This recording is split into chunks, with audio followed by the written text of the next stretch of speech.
ಮಂಗಳೂರಿನ Saint Aloysius ಗೋನ್ಸಾಗಾ ಶಾಲೆಯಲ್ಲಿ Kinder ಗಾರ್ಟನ್ನಿಂದ PUC ವರೆಗಿನ ವಿದ್ಯಾರ್ಥಿಗಳಿಗೆ ಪ್ರತಿಭಾ ಅನ್ವೇಷಣೆ ಸ್ಪರ್ಧೆಗಳನ್ನು ಆಯೋಜಿಸಲಾಗಿತ್ತು. ಅದರ ಸಮಾರೋಪ ಸಮಾರಂಭವು ನಡೆಯಿತು.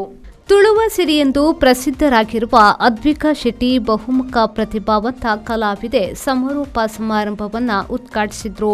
ಇದೇ ವೇಳೆ ಮಾತನಾಡಿದ ಅದ್ವಿಕಾ ಶೆಟ್ಟಿ ಅವರು ಕಠಿಣ ಪರಿಶ್ರಮದ ಮೂಲಕ ತಮ್ಮ ಪ್ರತಿಭೆಗಳನ್ನು ಬೆಳೆಸಿಕೊಳ್ಳುವಂತೆ ಪ್ರೋತ್ಸಾಹಿಸಿದರು. ಮುಖ್ಯ ಅತಿಥಿಯಾಗಿ ಭಾಗವಹಿಸಿದ್ದ ಸಂತ ಅಲೋಷಿಯಸ್ ಪಿಯು ಕಾಲೇಜಿನ ಪ್ರತಿಭಾನ್ವಿತ ಉಪನ್ಯಾಸಕರಾದ ಮೋಹನ್ ರಾಜ್ ಅವರು ಮಾತನಾಡಿ, ಪ್ರತಿಭೆಯೇ ವ್ಯಕ್ತಿಯನ್ನ ಸ್ಮರಣೀಯವಾಗಿಸುತ್ತದೆ ಎಂದರು. ಅಧ್ಯಕ್ಷತೆ ವಹಿಸಿದ್ದ ಸಂಸ್ಥೆಯ ಪ್ರಾಂಶುಪಾಲರಾದ ರೆವರೆಂಡ್ ಫಾದರ್ ಮೆಲ್ವಿನ್ ಅನಿಲ್ ಲೋಬಯಸ್ಜಿ ಅವರು ಮಾತನಾಡಿ, ವಿದ್ಯಾರ್ಥಿಗಳು ಈ ರೀತಿಯ ಕಾರ್ಯಕ್ರಮಗಳಲ್ಲಿ ಸಕ್ರಿಯವಾಗಿ ತೊಡಗಿಸಿಕೊಳ್ಳುವಂತೆ ಕರೆ ನೀಡಿದರು.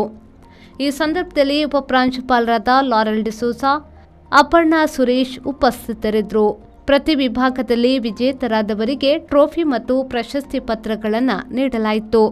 ಕಾರ್ಯಕ್ರಮಗಳನ್ನು ಶಿಲ್ಪಾ ಬಲ್ಲಾಳ್, ತನುಜಾ ಡೊಂಬರ್ ಸಂಯೋಜಿಸಿದರು.